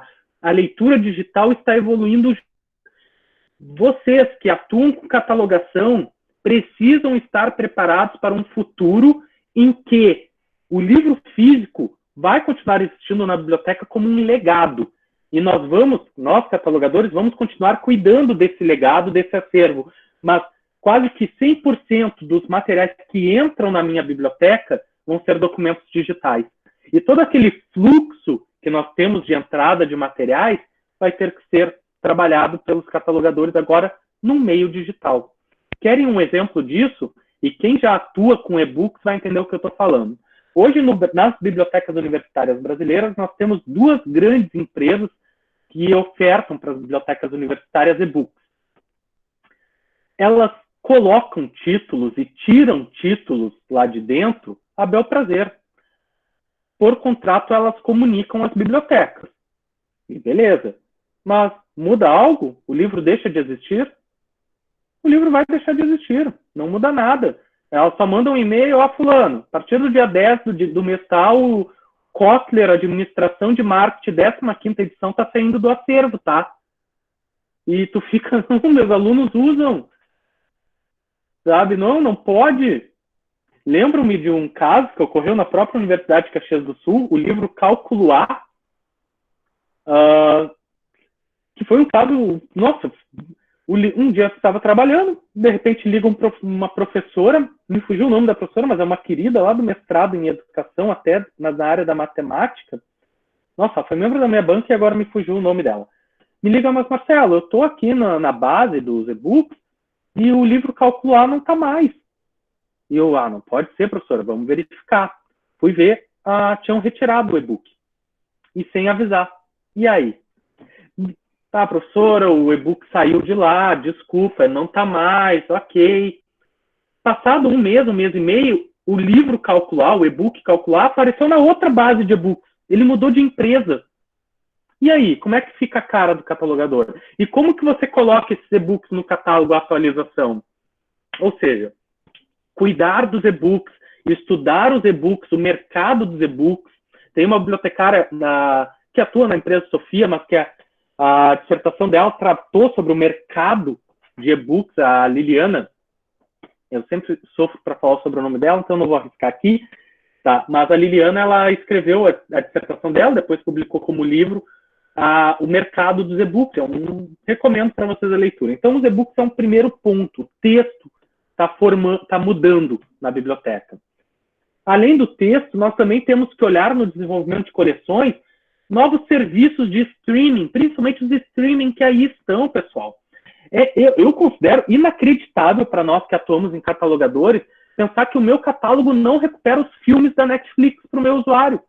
Ou seja, a minha instituição assina Netflix, mas o meu usuário vai lá e pesquisa Sherlock Holmes no meu catálogo e ele só recupera os livros do Sherlock Holmes. Ele não recupera a série do Sherlock Holmes, tem na Netflix. Ele não recupera os filmes do Sherlock Holmes estrelados pelo Robert Downey Jr., que podem estar na Prime Video. Sabe? Então, é uma pena. E, de alguma forma, nós precisamos, nós catalogadores, tá, ter uma interlocução, uma locução juntamente com essas empresas para transformar os dados que elas têm ali em dados estruturados e trazer isso para os catálogos das bibliotecas, seja pelo catálogo da biblioteca ou seja por um sistema de descoberta. Mas, poxa vida, pensar que esses serviços hoje não estão dentro do catálogo da biblioteca é um retrocesso. Então, uma possibilidade de empreendedorismo na catalogação é olhar esses serviços de streaming. E aqui falando de vídeo, porque nós também podemos pensar em podcasts, em áudio. Hoje há uma nova tipo de mídia, que, obviamente, o áudio sempre existiu, mas podcasts está em constante crescente no mundo. Inclusive o audiolivro, né, o audiobook, é muito utilizado lá fora. Pessoal, os podcasts também não estão aparecendo em nossos catálogos. Sabe, eles estão sendo pesquisados e utilizados em outras aplicativos, em outras ferramentas. E aí eu posso ter no meu catálogo um usuário que vai fazer uma cirurgia bariátrica e ele pesquisa lá, bariátrica, no catálogo da minha biblioteca. Ele vai recuperar livros. Ele pode vir a recuperar um DVD ou um VHS. Mas olha que bacana seria que se ele recuperasse um podcast como o Nerdcast, por exemplo, que é o maior podcast brasileiro, que, se eu não me engano, está em 4º ou 5º no mundo, que ele recuperasse um programa deles que tratou sobre bariátrica. Que ele pesquisasse sobre petróleo e ele recuperasse, sabe? Isso quer dizer que a minha biblioteca deve catalogar podcasts? Se você tiver mão de obra para isso, sim. Ou então você tenta fazer que os dados que saiam do Nerdcast, né, sejam estruturados para que um sistema de descoberta possa recuperá-los. Se você atua numa instituição que tem um sistema de descoberta, tente conversar com os fornecedores, é isso que eu queria falar, com os fornecedores, para tentar acrescentar esse tipo de conteúdo no seu catálogo.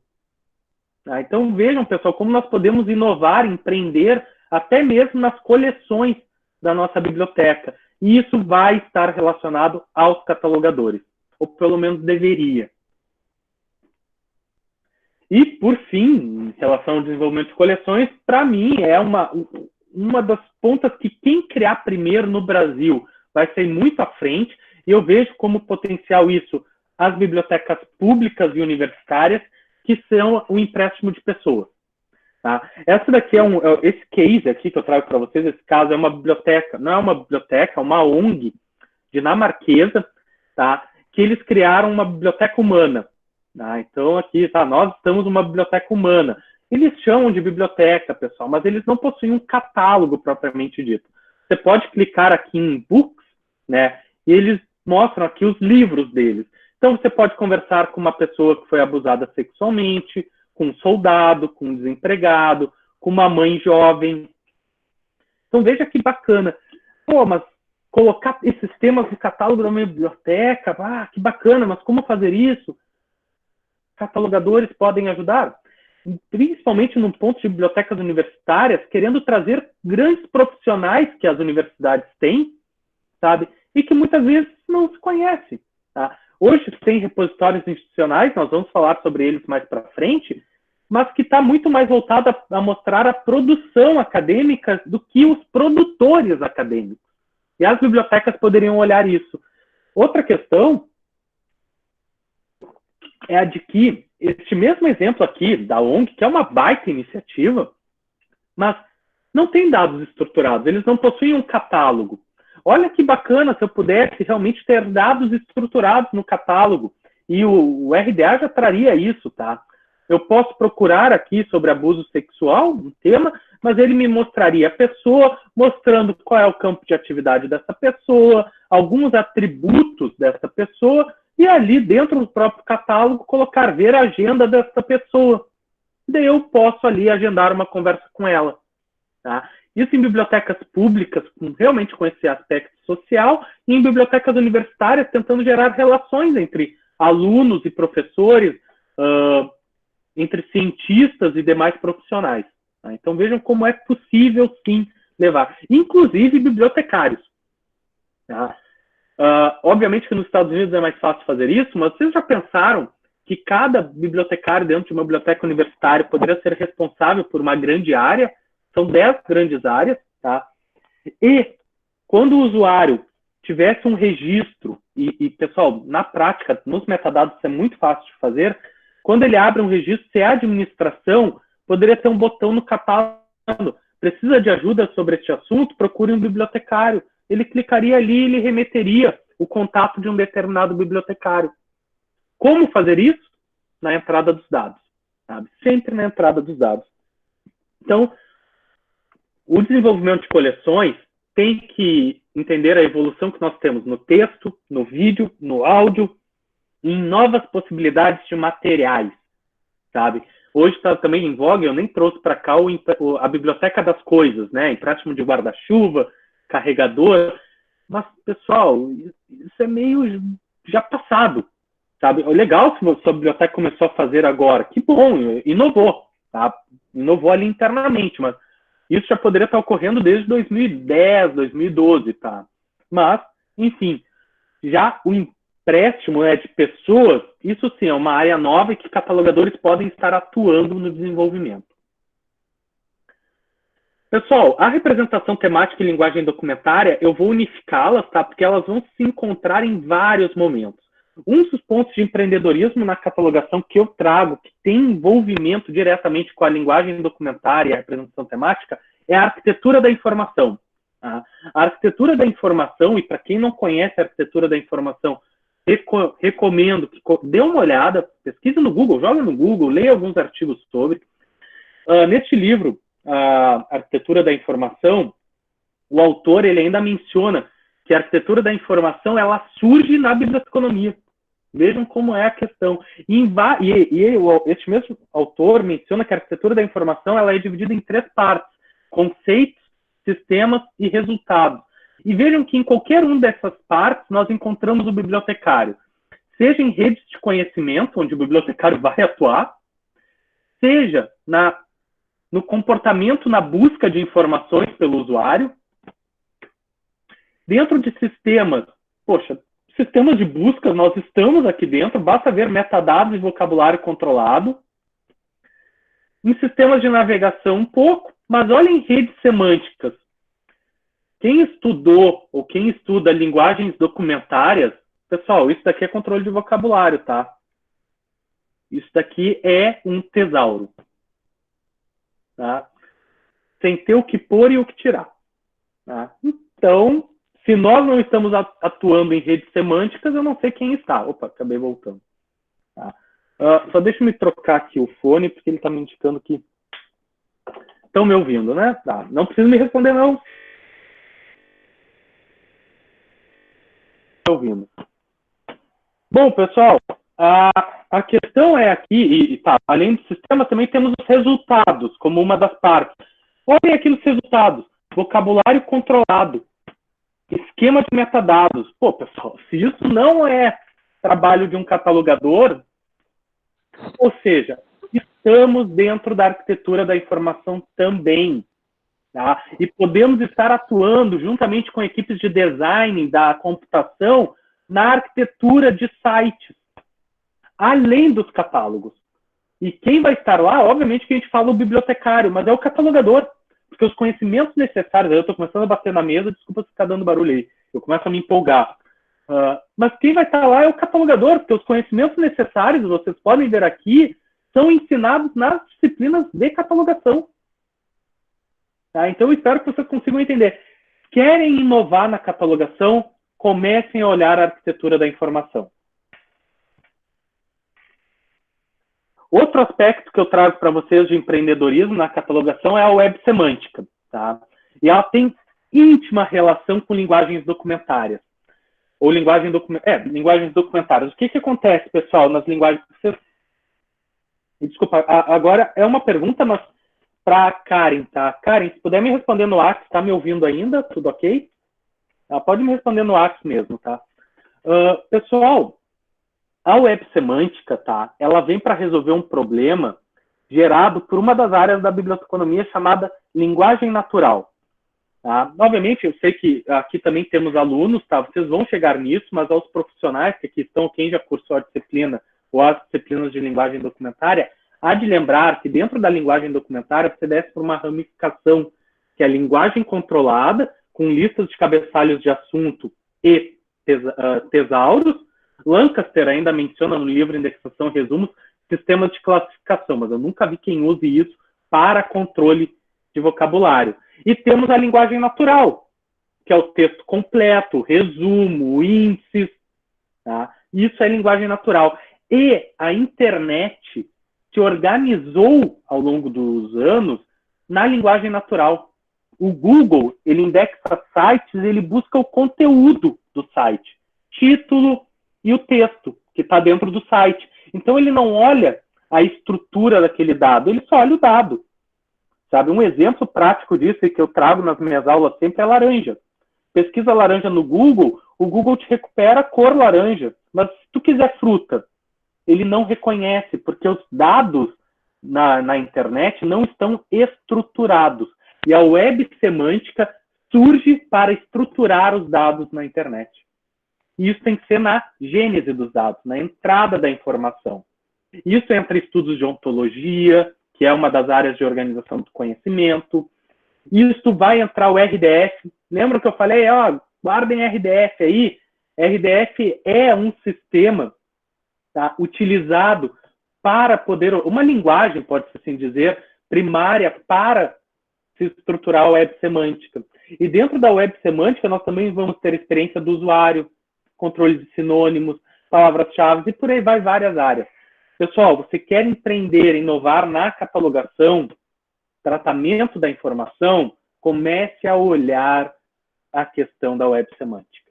Ela já está aí, mas certamente nos próximos 5 ou 10 anos haverá um boom de mercado, inclusive, de atuação para profissionais de metadados. Tá? Grandes empresas precisarão desses profissionais, ainda mais. E na área da biblioteconomia, os catalogadores serão os melhores profissionais para isso. Já se encaminhando para o final dessa parte, experiência do usuário. Tá? User Experience. Total relação com a catalogação. Tá? Primeira, na estrutura, na sistematização das páginas, incluindo o catálogo. Tá? Hoje nós assinamos softwares de bibliotecas, tá, que já nos dão um catálogo. E aceitamos isso. Mas e se nós tivéssemos que fazer do zero? Obviamente, trabalhando com programadores, mas nós temos que entender a experiência que nós queremos que o nosso usuário tenha, de que lado ficará as facetas, os filtros do meu catálogo, à esquerda, à direita, quais filtros aparecerão, quais filtros podem aparecer, porque depende dos metadados que eu trabalho.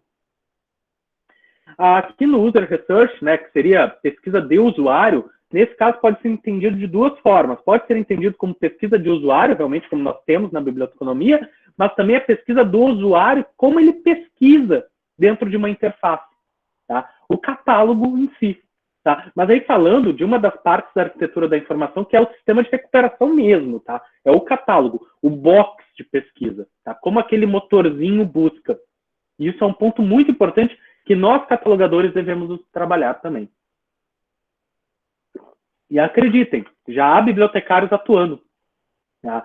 São normalmente bibliotecários com conhecimento de programação, que primeiro aprendem programação, mas que ao longo dos anos eles percebem que precisam aprender também metadados, aprender questões de catalogação. Tá?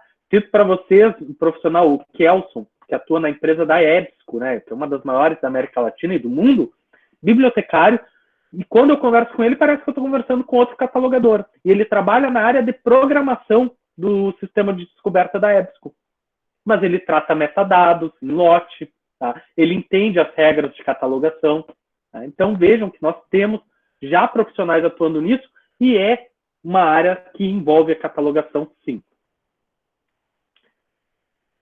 Por fim, pessoal, a última área que eu traria para vocês, e que é a área que eu mais tenho paixão, digamos assim, é a representação descritiva. Primeiro ponto que eu trago aqui como inovação é o RDA, que é uma mudança de código de catalogação, ou seja, você implementar o RDA na sua biblioteca é inovar, porque você está gerando um novo produto para o teu usuário, que são registros bibliográficos, eu diria aprimorados, essa palavra, com novos elementos, com uma nova percepção, com uma nova experiência de descoberta por parte do usuário. Tá? Então, inovar com a implementação do RDA tem um grande impacto, sim, e nós estamos falando aqui de um código de catalogação que, obviamente, vai conversar com o padrão de metadados, com várias outras frentes da sua biblioteca. Então, eu indicaria fortemente para empreender nessa área.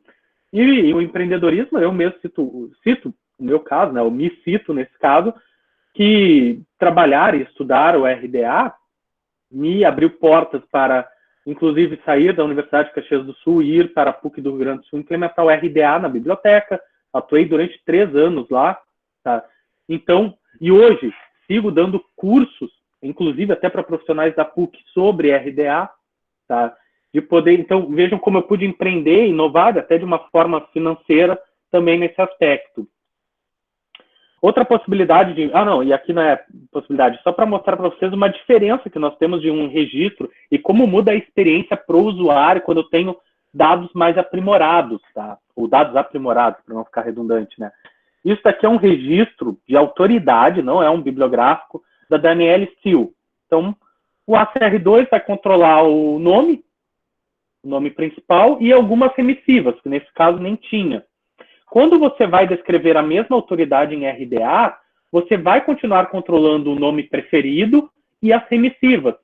Só que olhem todos os outros dados, os novos dados que vão nessa autoridade. Local de nascimento, local de residência, campo de atividade, qual a profissão dela, qual o gênero, qual o idioma associado. Poderia ter aqui a empresa que trabalha no campo 373. Sabe? Então vejam que catalogar em RDA, isso sem falar de registros bibliográficos, falando só de autoridades, você gera toda uma nova experiência de descoberta para o usuário. Tá? Então, é uma possibilidade de inovação. Outra possibilidade de inovação na representação descritiva é pensar nos dados registrados. Sabe? Trago aqui para vocês um catálogo, tá? E pensar até mesmo os dados tratados em outros catálogos além das bibliotecas. A Microsoft criou um site, né, um banco de dados para pesquisadores, onde você pode pesquisar, né, e ele vai te recuperar vários tipos de informações. Vejam, a Microsoft não é uma biblioteca, né, não é uma unidade de informação, é uma empresa. E ela vai trazer aqui por tipos de materiais, por pessoas. Vejam que ela não traz autores, ela quebra esse conceito. São pessoas. O que você quer ver das pessoas? Então, também, dentro da área da representação descritiva, pessoal, eu deixaria para vocês também o entendimento de inovação, de entender que nós podemos trabalhar em outras frentes, além desses recursos tradicionais das bibliotecas. Tá?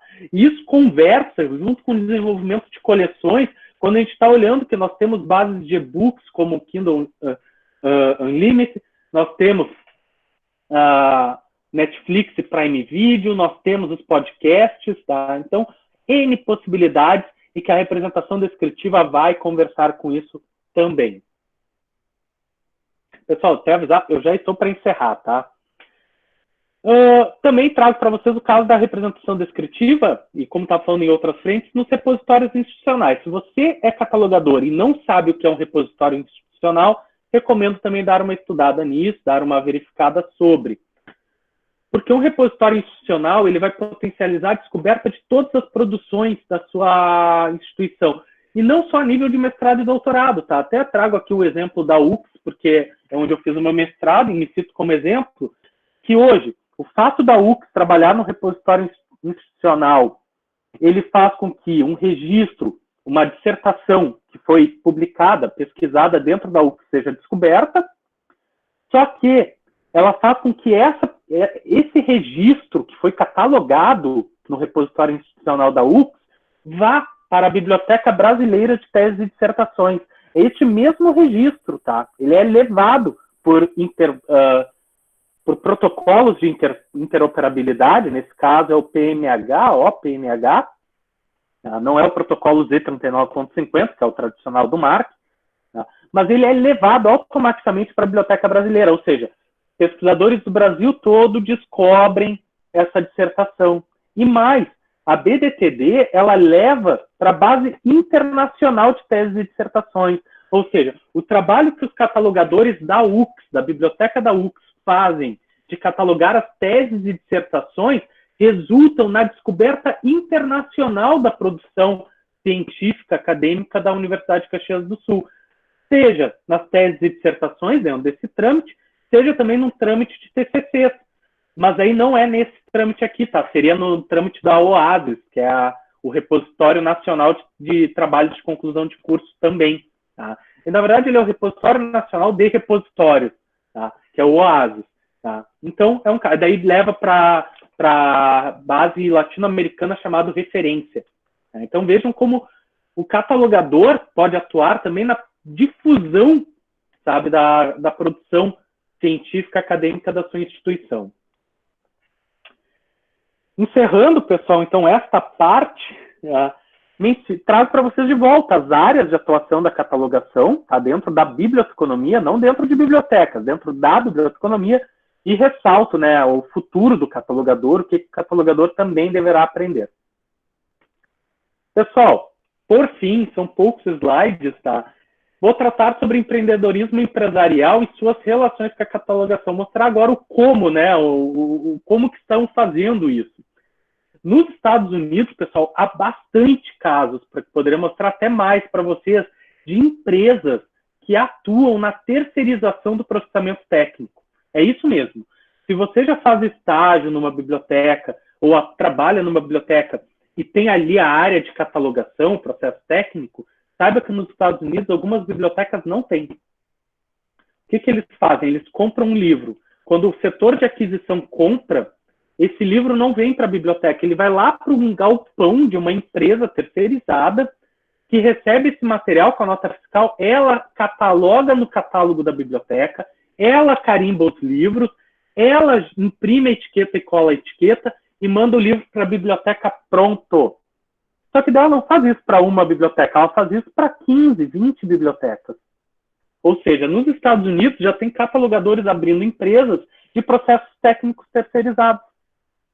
E no Brasil, depois que o Temer passou pelo governo, né, na reforma trabalhista foi permitida a terceirização da atividade fim. Ou seja, bibliotecas podem terceirizar, sim, a catalogação. Então, no Brasil ainda não há esse tipo de serviço. Na verdade, eu vou mostrar mais para frente. O que predomina no Brasil hoje está muito mais voltado à área de organização de documentos arquivísticos, né? O que a gente encontra bastante são empresas que trabalham com gestão de arquivos, gestão de documentos arquivísticos, para arquivos, e não muito para bibliotecas, tá? Para dizer que não tem, ou pelo menos para dizer que eu não conheço, porque obviamente aqui está o meu conhecimento, eu trago para vocês uma empresa gaúcha aqui de Porto Alegre chamada Control. A Control oferece esse serviço, mas não no espaço físico dela. Então, eu me lembro que a própria Universidade de Caxias do Sul contratou a Control para catalogar algumas coleções especiais, isso muito antes de eu ir fazer estágio na UFS, isso foi em 98, 99, eu acho, mas que foram bibliotecários da Control lá dentro da Universidade de Caxias do Sul catalogar o acervo, tá? Então a Control presta serviços de catalogação também, está até aqui. Mas não é totalmente terceirizado, ou seja, que o material vá para essa empresa e depois ela devolva para a biblioteca.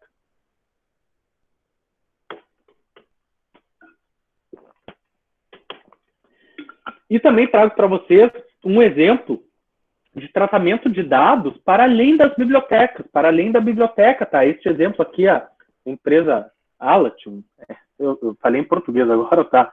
Não quis arriscar, mas essa empresa aqui, ela traz aqui, né, o primeiro design, né, de catálogo de dados para a colaboração humana. Tá? E aqui até mesmo, análises de dados, né, de um hospital.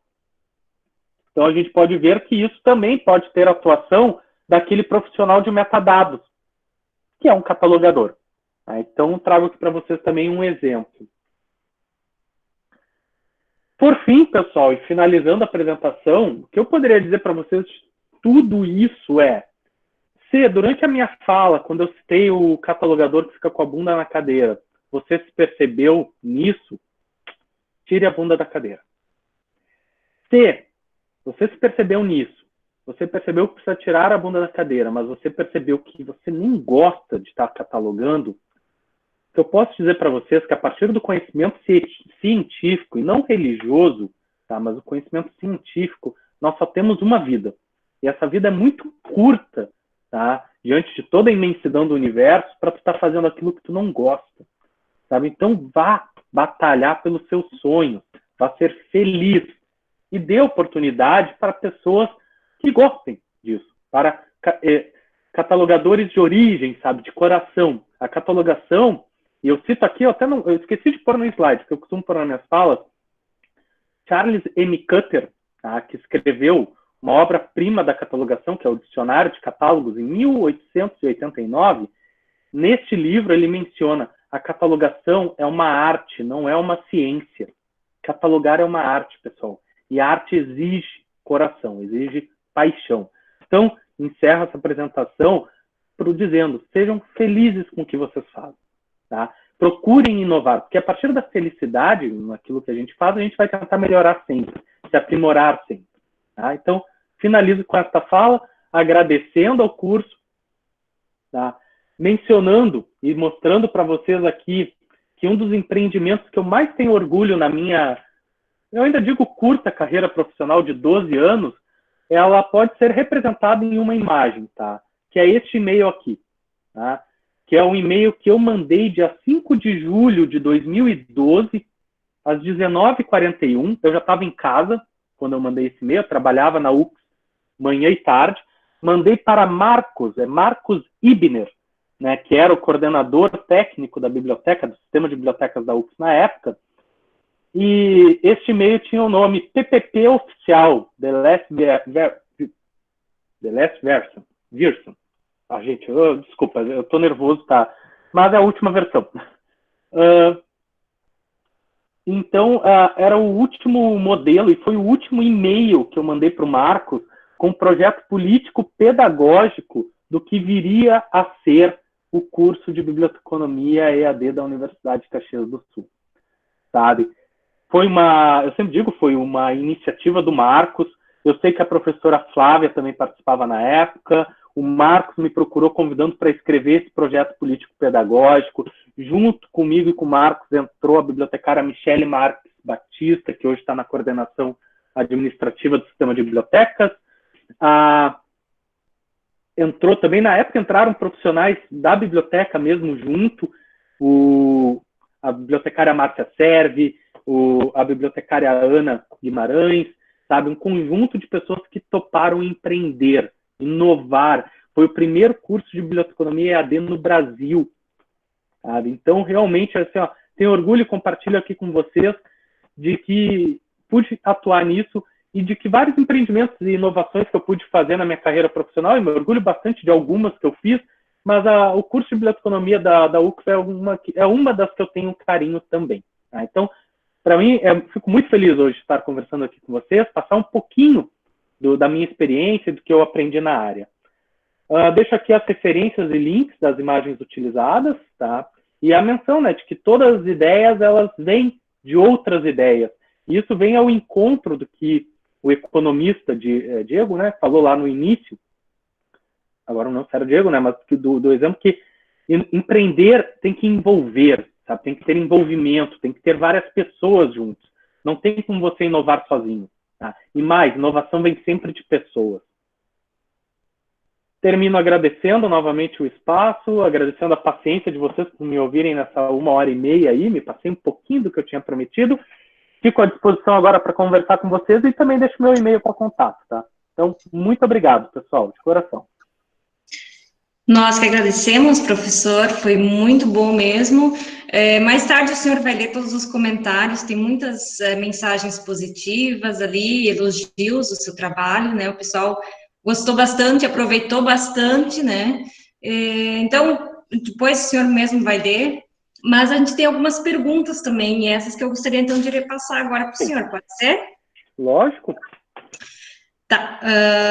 Bom, a primeira pergunta é do Alan. Professor, eu tenho dificuldades na catalogação, estou no início do curso. Será que do meio para o final do curso já está mais fácil? Não, não vai. A questão é, tá, e eu trago para vocês, eu acho um pouco pedante ficar citando, mas como a gente lê muitas vezes a mesma fonte, às vezes a gente acaba trazendo elas de cabeça, tá? Mas não me considero nenhum intelectual, mas eu me sinto um pouco pedante quando eu digo, vou citar Lancaster agora, tá? Mas tem um livro, Indexação e Resumos, do Lancaster, que é uma das bíblias da nossa área, e que o Lancaster diz que um dos fatores que formam o indexador é o tempo. É o tempo de atuação. E é o mesmo para um catalogador. Sabe? O que forma um bom catalogador é tempo. Então, o que eu posso dizer, perdão, qual que é o nome do colega que fez a pergunta? Deixa eu ver aqui. O Alan. Alan, o que eu posso te dizer é que a graduação vai te dar uma base, que tu tem que estudar para ter aprovação. E se no futuro você vier a atuar com catalogação, saiba da educação, ou tenha em mente a educação continuada. tu tem que continuar estudando catalogação. E me cito como exemplo. Eu entrei na UFS como estagiário, depois fui contratado como bibliotecário, tá? E na catalogação. E eu entrei achando que era oba-oba. Isso era 2009. Eu sou bibliotecário, eu sei catalogar. E, gente, eu errava muito. Muitos. Qualquer pessoa que tiver contato com os bibliotecários da UFS vão saber que no início eu era péssimo. Até que eu tomei uma chamada do Marcos Zimmer, eu me lembro que ele me chamou na sala dele, e falou, Marcelo, a Márcia, que era coordenadora do processo técnico, ela gosta do teu trabalho, gosta de ti, mas tu tá errando muito, cara. Assim, tu cataloga 20 livros e tá voltando 18 com erro. Então, tenta fazer menos e acertar mais. E eu errava. De onde o Marcos falou, Marcelo, ou tu estuda mais, ou a gente não vai conseguir, sabe, renovar. Gente, eu li tanto aquele ACR2, mas tanto. Eu lia como se fosse uma revista Veja. Eu sentava na sala e ficava lendo. E a experiência foi me formando. Eu não aprendi as regras de cabeça, cara. O que eu aprendi foi a mexer no código. Eu aprendi a ter dúvidas. Um bom catalogador acha a catalogação difícil sempre, porque ela é difícil. Só que um bom catalogador não tem medo de olhar o código de catalogação. Um bom catalogador não tem medo de perguntar, de conversar com as pessoas. Catalogação não é fácil mesmo, pessoal. Eu não sei o ACR2 de cabeça, eu sei mexer no código. Eu sempre digo isso. Certo. Mas, enfim, espero não ter assustado o colega, tá? Mas... outra pergunta aqui é do Silvio. Nesse seu raciocínio de que catalogador é responsável pela disposição do acervo e a experiência do usuário, a disciplina de estudo de usuário também estaria vinculada à catalogação. O que você acha? Não, eu acho que não, porque eu acho que a disciplina de estudo de usuário ela tem que estar ligada à gestão da biblioteca.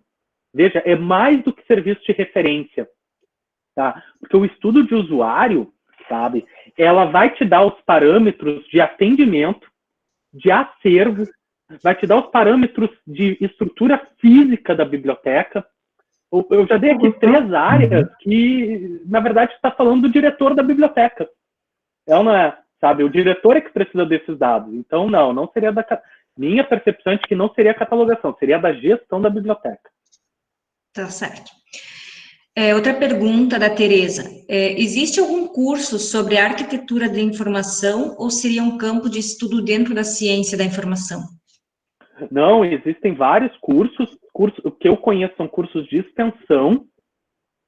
Não conheço, mas não estou dizendo que não existe, tá? Eu não conheço cursos que sejam por bibliotecários para bibliotecários sobre a arquitetura da informação, mas posso estar sendo limitado, tá? Mas que existem cursos, existem, tá? Só não sei se existem cursos específicos para bibliotecários, mas é desconhecimento mesmo. Certo. A área está em evolução. Você citou como exemplo o e-book, uma tendência no mercado, mas como empreender e fazer com que o conhecimento seja acessível a todos, levando em consideração a realidade brasileira? Olha, boa pergunta. Não que as outras não fossem, tá? Mas é porque me joga lá para um outro lado. Eu traria aqui uma questão que a própria FEBAB discutiu na última segunda-feira, que é o Tratado de Marrakech. Não sei se já ouviram falar, se tem conhecimento. Se não conhecem o Tratado de Marrakech, recomendo dar um Google aí, porque o Tratado de Marrakech, ele visa dar a liberação para a digitalização ou transformação de mídia, de conteúdos para acessibilidade. Então, um dos pontos que eu poderia trazer de inovação, tá, e que envolve também catalogadores, aí não unicamente catalogadores, é trabalhar a questão de acessibilidade por conteúdo para cegos, para deficientes auditivos, tá? Porque eu falei em podcasts e a biblioteca que tem ou a biblioteca, né? E os deficientes auditivos não vão ter acesso a esse conteúdo, sabe? Então você pode olhar essas questões. E aí entraria o Tratado de Marrakech que te dá liberação, e por isso que está vindo para votação no Brasil essa questão, porque grandes editoras estão querendo derrubar esse tratado internacional no Brasil, tá? Tentando não dar autonomia às bibliotecas a fazer digitalização ou fazer alteração de tipo de mídia, né, de conteúdo, desses livros comerciais. Então, não sei se respondi, mas eu iria nessa linha, em relação aos e-books para inovação. Não posso te dizer, inove com os e-books digitalizando por conta, isso seria errado. Outra questão que até traria é os Open Access. Você tem o Cielo Books, que é uma excelente iniciativa, que lá tem centenas de livros que são de acesso aberto. Você pode catalogar aqueles e-books na sua biblioteca gratuitamente. Então, isso também seria uma possibilidade de você empreender. Certo. A Olivia pergunta qual é o software de gerenciamento de acervo disponível no Brasil hoje que estaria mais adaptado ao RDA? Todos. Na verdade, qualquer um. Porque o RDA, ele é um código de catalogação. Perdão, qual é o nome da colega? Olivia. Olivia. O RDA, ele é um código de catalogação. Simples assim, o que muda são as regras. Um exemplo de regra, o ACR2 diz que nós devemos descrever a paginação com preferencialmente números arábicos, né? Então 300 e botar P ponto. O RDA vai dizer para você descrever 300 páginas por extenso. Isso é regra, isso é orientação de descrição. Obviamente que o RDA traz alguns elementos novos que exigem metadados novos do MARC. 336, 337, 338. Todos os grandes softwares do Brasil já trazem isso hoje, porque isso é MARC, é metadados, eles já atualizam, tá? E até os gratuitos já estão trazendo também. Então, hoje eu diria que todos estão realmente já habilitados. Agora, se a gente conversar sobre os catálogos das bibliotecas, aí é uma outra história, e isso renderia uma outra apresentação sobre catálogos. Certo. Tá. O Ferdinando pergunta, no âmbito da biblioteconomia e no que tange o empreendedorismo, você considera uma ação inovadora a inserção dos identificadores persistentes de autoridade, tais como... Agora, eu não sei se a minha pronúncia vai ser certa, né? Vamos lá, vamos se jogar nessa piscina. É o ORCID, é isso? Sim, ORCID. Tá, e Researchite, é isso? Alguma coisa assim, parecida? Como? Não, Research ID. Não, perfeito, Research ID. Isso. Que é o identificador do pesquisador. Sim, isso. Sim. Considero inovador, tenho assistido apresentações da própria Liliana, que eu não falo sobre o nome porque eu sempre erro. Tá? É um sobrenome simples, mas eu não lembro agora, mas no Software Sofia, que eles estão fazendo apresentações mostrando uma iniciativa dela, de estudo dela, é muito bacana. Eu tenho uma amizade com a Liliana e várias vezes discutimos isso presencialmente, conceitos de metadados e como aplicar isso. Considero inovador, sim, e vai começar a conversar um pouquinho com o Link Data, não é exatamente Link Data, mas você colocar esses identificadores e levar esses atributos para as pessoas é uma inovação, sim. Ok. A Luciele, até que ponto você considera essa terceirização de catalogação positiva? Difícil. Eu tenho a humildade de dizer que eu não sei, porque é uma realidade que nunca chegou no Brasil. Comentaram aqui o nome da professora Liliana Juste Serra. Serra é bem mais simples de falar, tá? Liliana Juste Serra. Obrigado, viu? Eu não sei. Eu tenho a humildade de dizer que eu não sei. Vou dar uma agora, o nome daquela atriz me fugiu, o nome da atriz agora diz, eu prefiro não opinar. Não sei dizer, não sei o quanto isso abriria novos mercados, ou fecharia mercados, quanto atualizaria a área. Realmente não sei. Certo. Então, só repetindo ali, qual é a autora do livro sobre o mercado de e-books que o senhor falou? É a própria Liliana Juste Serra. Ok. É ela mesmo, tá? E é um ótimo livro, tá? É um livro... Ele não tem o tradicional 23 centímetros de altura, ele é menorzinho, capa laranja, tá? Para os bibliotecários ajuda bastante, né? Não, mas recomendo, é um ótimo livro, sim, viu? A minha dissertação foi sobre práticas de leitura no livro eletrônico. Então, até por isso que na minha fala eu consigo falar um pouco sobre a evolução da leitura de e-books. Mas como meu mestrado foi em educação, eu não entrei no mercado dos e-books. Eu fiquei como surgem as leituras nos e-books, tá? Mas minha dissertação tá aí também, fazer um jabá. Ok. Teve muita gente que ficou feliz com o fim do MARC, E a pergunta é se essa substituição será em breve. Do que, perdão, não ouvi bem. O fim do MARC 21. Então, será em breve dentro de um panorama de tudo que nós temos lá. A catalogação existe há pelo menos 500 anos aí, né? A catalogação como nós conhecemos, ela não existe há tanto tempo, tá? Mas a catalogação ela já tem alguns séculos, né? Então a gente pode dizer que é muito próximo. Eu acredito que em 5 anos, sabe, os sistemas já estarão adotando o BibFrame.